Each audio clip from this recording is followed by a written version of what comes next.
Hello, this is the Conquering Hill podcast with your host Nicholas Gagnier. I am joined today by a very special guest, Rick Martinez. He is a former traveling nurse turned ghostwriter.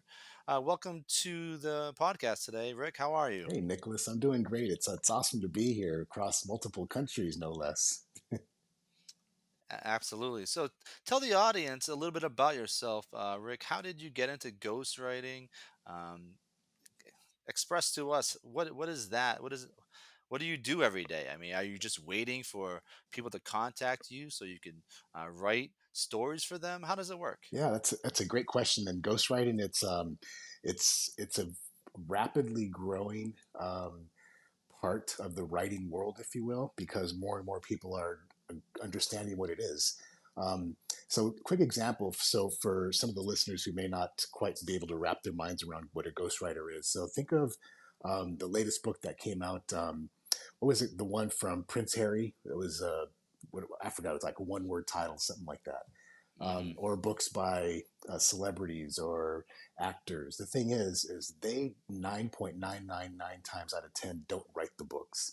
They know what they need to say or want to say, but a ghostwriter actually captures that in their voice and writes those books.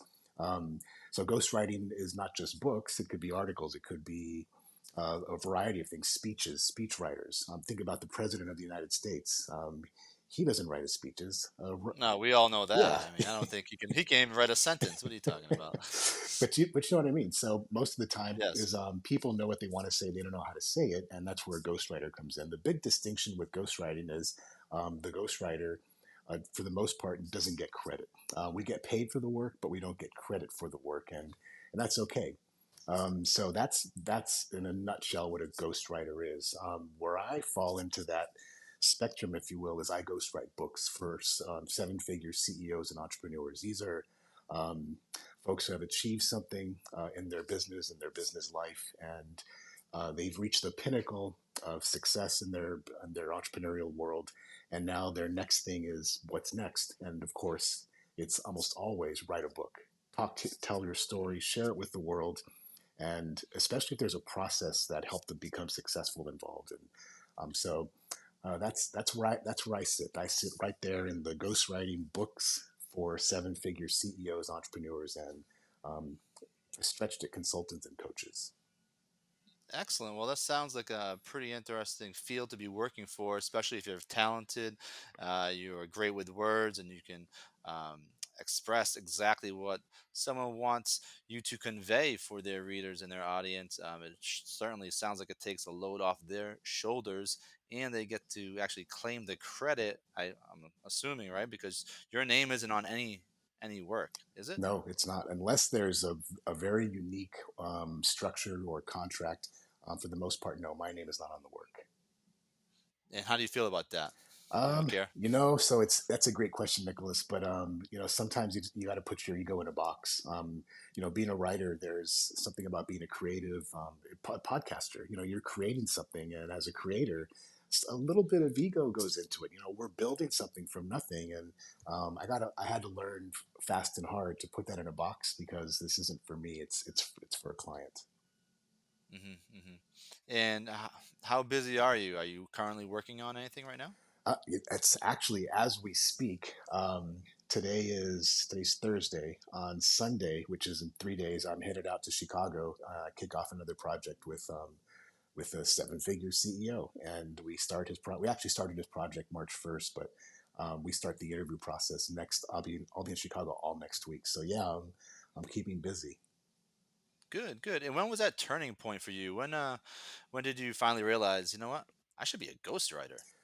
Great question. So you mentioned in the beginning that I am a nurse. I still am. I still hold my RN license.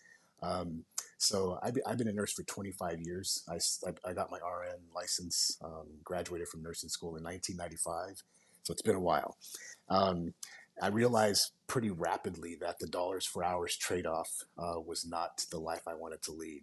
And even though it's a great profession and it's gratifying work, you're limited by what an entity, a hospital, will pay you, and of course you're limited by the number of hours you can work, and it didn't sit right, and I didn't know what to do about it. So Fast forward a few years is I started a company. I started a company about 22 years ago, and it was in healthcare and nurse staffing actually, and we grew it.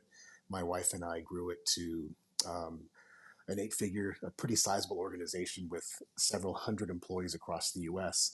The reason why I shared that is because I went from being a one man show, a nurse, to running a company that employed 600 of them, and I discovered the entrepreneurial world, if you will. So that exposed me to healthcare on a massive scale, but also exposed me to other CEOs and founders who were on the same trajectory of building a business. So the company was acquired, Nicholas, about 7 years ago. And along that road, if you will, I always loved to write. My passion, I've always written. I've loved to write for myself. I write poetry. I've never written as a profession. So when the company was sold, when it was acquired, I found myself basically unemployed. I didn't know what to do. So I dove into my writing. And in that, on that pathway of writing, I tapped into what I knew, which was healthcare, which was nursing, which was travel nursing, and of course, business building and entrepreneurship. And that led me in a very fast forward, let's skip ahead fashion to some of my colleagues who said, Rick, you're a writer. You've been down this road. I want to write my book. Can you help me write my book? And because I had also written my own book, that's how it kind of segued into how I currently ghostwrite books for seven-figure CEOs. So I hope that makes sense, kind of the trajectory. It does. It does. It does. Sometimes, the universe works in mysterious ways. We might be doing something and something occurs and it sets us on a new path, even though, it sounds like you were very talented and with your writing beforehand. You never really went down that road per se. So now all of a sudden life throws a little curveball at you and you do what you do what you're passionate about, and all of a sudden doors start opening up because you started in a way. Was that your dream at one point? Were you following your dream and you didn't really know it? Those are great questions, and you pretty much nailed it. Everything you said.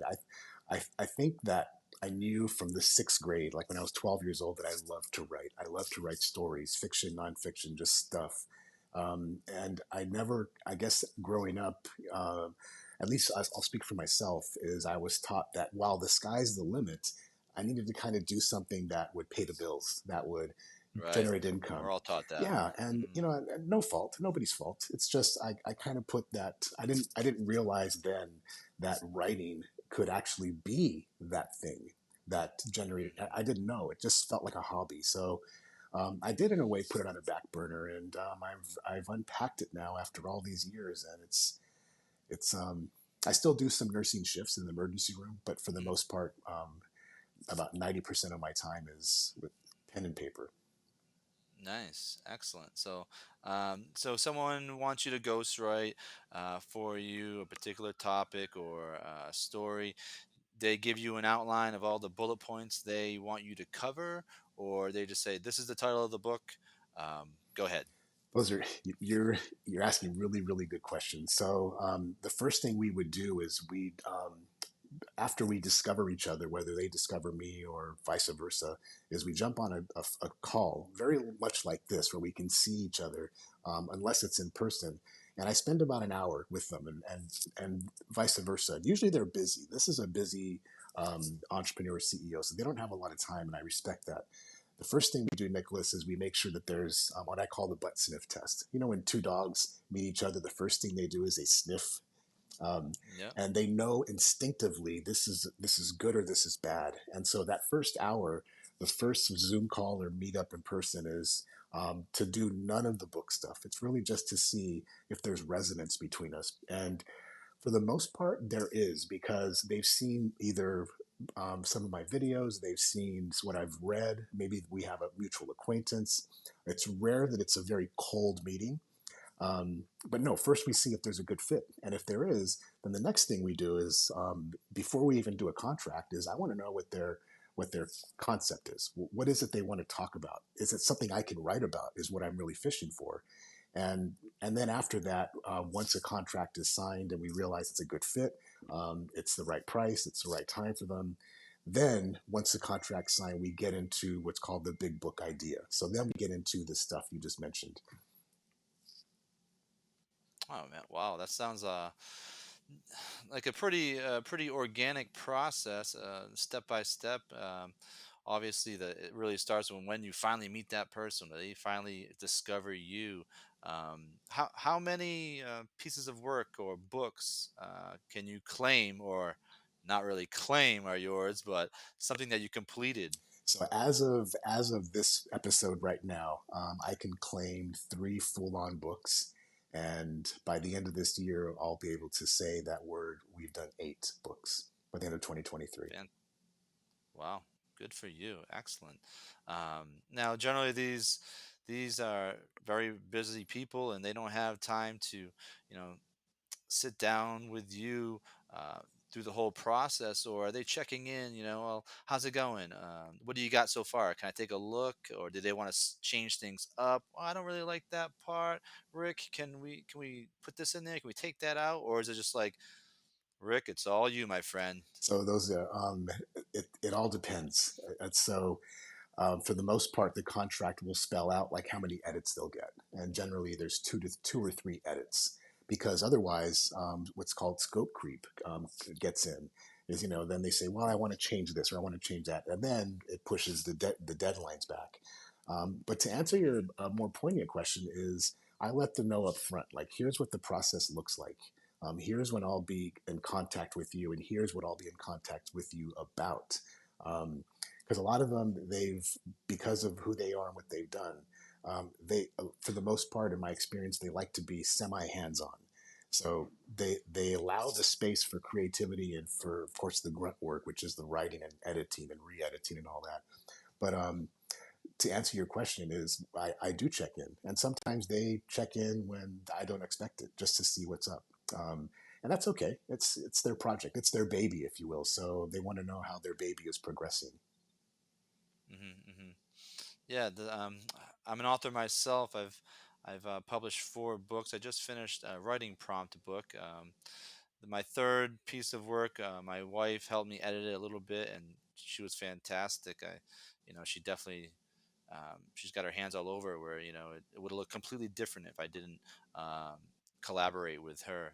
So um, it's important to understand exactly what they want. Um, it is their baby, right? A book, if you're going to put your name on something, it is your baby. Now, whether or not they can, when they go home and they can sleep at night saying, I wrote that book, and they can tell their friends, hey, I wrote this book, when they're full of crap, well, that's another story. But if they're a CEO of a big company, they've probably lied along the way at some point. But either way, that's still pretty fascinating. Tell me, so what are some of the benefits of ghostwriting instead of publishing your own work? So, great questions. So I still write regularly I publish on Medium. I publish on LinkedIn, and I do that. I do that really as a means of driving awareness to what ghostwriting is. And then I have a course that I'm about to release for nurses who want to get nurses specifically, but healthcare pros who want to become ghostwriters. Um, but the advantages are, I get to work right. I mean, where I'm sitting right now is, I'll turn the camera. I live in a high rise, and this is where I live, and it's where I work. And I wake up in the other room, and I come into my computer, and I get to work from home. And it's a lucrative. It can be very lucrative depending on the fee structure that is arranged. I have, I guess where I'm going with that, Nicholas, is I have a lot of control over my schedule and my freedoms. I get to call the shots, and I think that's kind of something everybody wants, really. Right, of course. Freedom is Yeah. everything. And especially now where everyone's kind of, well, not everyone, but there are a lot more people working from home, working the hybrid model now as well. And if you can perfect that model, not only is it beneficial for you or your family, you get to see your family much more, and maybe you're saving money on the commute to work, or you're not wasting money being out of your house. So it is, you know, it it's a wide range of things where you can actually um, benefit financially by working from home, and to be able to do something that you love on top of that, where you don't really feel like you're stuck at home. You're loving what you do. I think that's fantastic. um, so what where do you advertise your services? You said a little bit about LinkedIn, and you talk about maybe acquaintance here or there. I mean, if I'm looking for a ghostwriter professional, if I search that into Google or Twitter, is your name coming up, or is it just mostly, you know, word of mouth here or there? So a little bit of both. So far, I've been very fortunate in that my clients who I've worked with up to this point have all been by word of mouth. They've been referred to me because of just of our the network in the entrepreneurial space. But I do regularly put stuff out there, like for instance on my Twitter profile. It doesn't talk about how I ghostwrite books. My Twitter profile, as of this podcast, talks about that I ghostwrite educational email courses, and it's something else. It's a very niche offering that I do besides the big, huge book projects. It's educational email courses. So when people see that, I'll get some DMs in Twitter, and my LinkedIn profile says it as well. It They usually DM me or message me saying, "What the hell's that? What's an educational email course?" And that opens up doors. But it's a niche offering that I don't know that many people who are actually ever offered an educational email course, but I ghostwrite that for corporations, companies, and the same type of client that I would ghostwrite a book for. And you spoke earlier about you were preparing to release a course on your website. Can you elaborate a little bit on that? Yeah, so I was this week has been so next week I told you I'll be in Chicago, so I'm going to be super just jammed up. But this week has been a really unique week in that I was offered to speak at one of the largest travel nurse conferences in the country.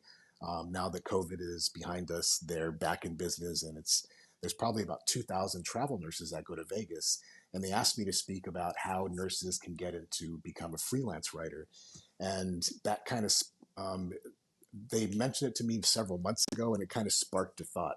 If I'm a nurse and I got tired of and burned out of what it is to be a nurse, and nurses get, if there's a nurse listening to this, you know what I'm talking about. It's a grind. Yes, it's immensely gratifying, but man, it's a grind. I thought, how many other nurses or traveling healthcare pros or healthcare professionals in general would want this kind of life where you can make an income that exceeds what you make as a nurse and do it from your desk, do it from Panama, do it from.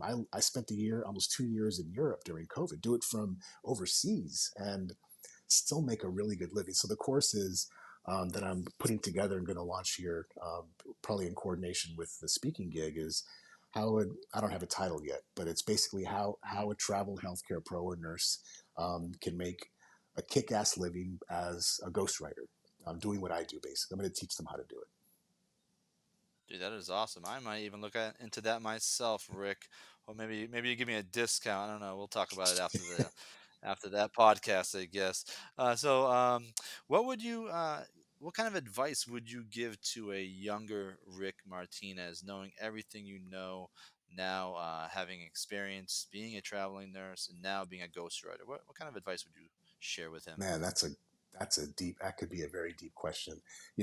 At face value, one might say skip the fluff and just start writing.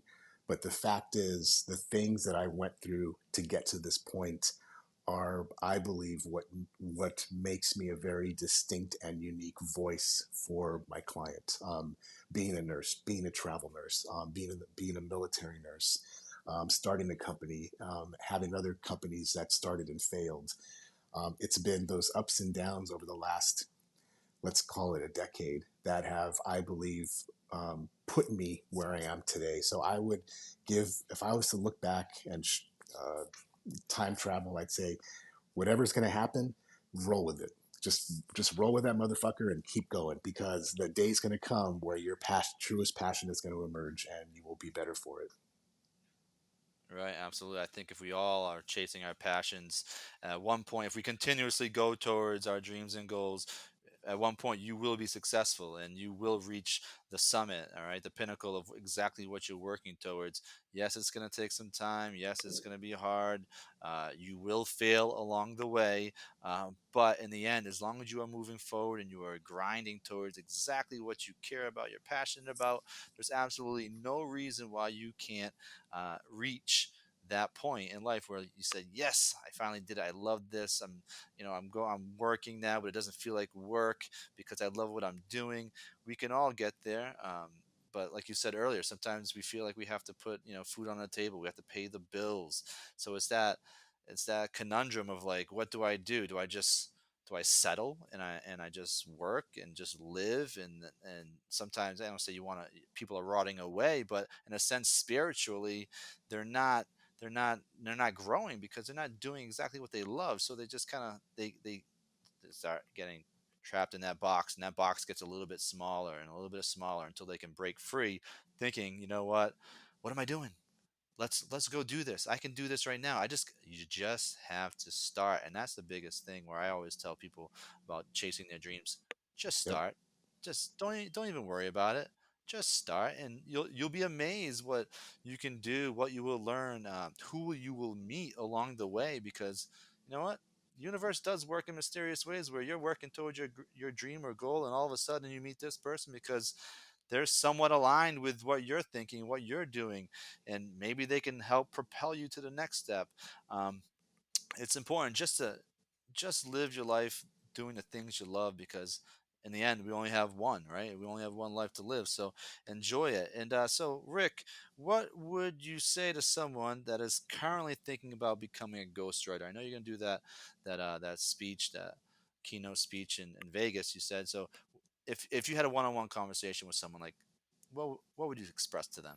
You know, assuming that they have a true passion for the written word, or even not even that, they have a drive or a motivation to break free of the shit that they're going through right now and create a better life, and assuming that writing can be that outlet. You pretty much nailed it. Writing is not hard. The hard part is starting. Um, so I might give them a couple things to start with. Um, uh, I hate to. I'm not trying to um, self promote, but I launched this 15-day publish your first article course, and had about a dozen people go through it. And it doesn't have to be that. It can just be something. Just sign up for an account on medium.com and publish 400 words. Let it be shit, but just start. Starting Writing isn't hard. The hardest part, at which you just said, Nicholas, is taking the step and starting. Um, you know Hmm. what I mean? I mean, when I you and I agree. jumped on this call on Riverside, the app we're using, I didn't have this app, and I was like, "Fuck, I don't have this app. I don't have it on my phone. It doesn't work I don't on Safari." And I'm like, "What the hell am I going to do?" And I thought, well, I could just message you and say, "Hey, bro, it ain't going to work." But I was like, "Fuck it, click the button, download it, start." you know what, Right. you Yeah. know what I mean? Exactly. Exactly. And writing as well too. When I've tried to dive back into writing, I say it's not writer's block in a sense, or I'm just lazy. Or like, where do I start? What do I do?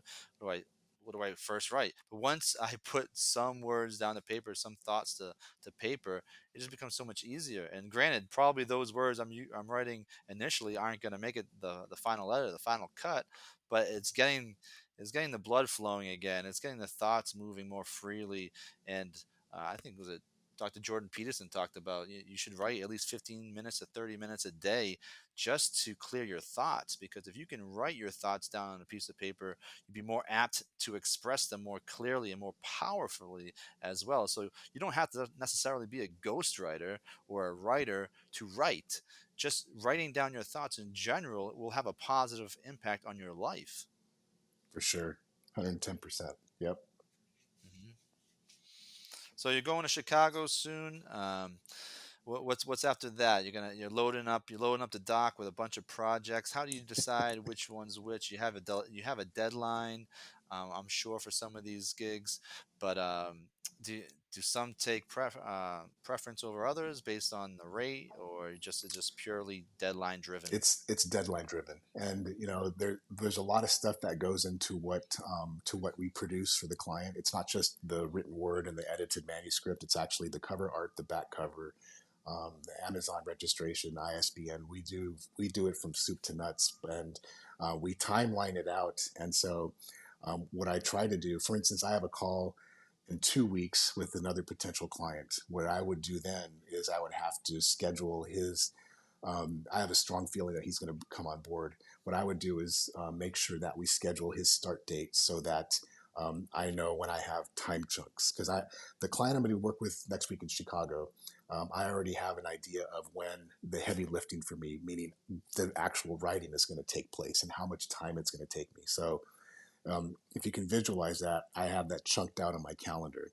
So when I think of another project, I have to make sure that I can add another chunk in there. And there's only so many chunks I can take. You know what I mean? Before I can't write anymore. Because right now I do the actual writing for the client. Now, the books that you have published previously, do you have them hanging around your office where you look at them a little bit and you taped over the name of the actual person? You put your name on there, Rick, saying, "I did this. You know, I know the yeah, truth." it's funny you say that because I'm sitting in my office and I thought, I wonder if I should have any, because I have a bunch of books over on my bookshelf. I should probably not have those out. But, ironic thing, Nicholas, is one of the first books I wrote, I had a ghostwriter. I used a ghostwriter. Ah, I really? did. Like, no shit, I had a ghostwriter write it. Full Full circle. circle. Oh, awesome, Yeah. awesome. Well, Rick, it was wonderful speaking with you today. I learned a lot. Tell our audience where they can find you and if maybe they're interested in your Yeah, the services. easiest place I just tell them to go to is to website. It's www.therickmartinez.com. And there are links to social links there and all that. And that's the simplest place, therickmartinez.com. And if you would like to support the podcast, please visit Amazon.com and search Conquering Hill 50 writing prompts for a dream chaser. And also visit Etsy.com and search Conquering Hill for all our gear. Thank you so much, Rick. Have a great day.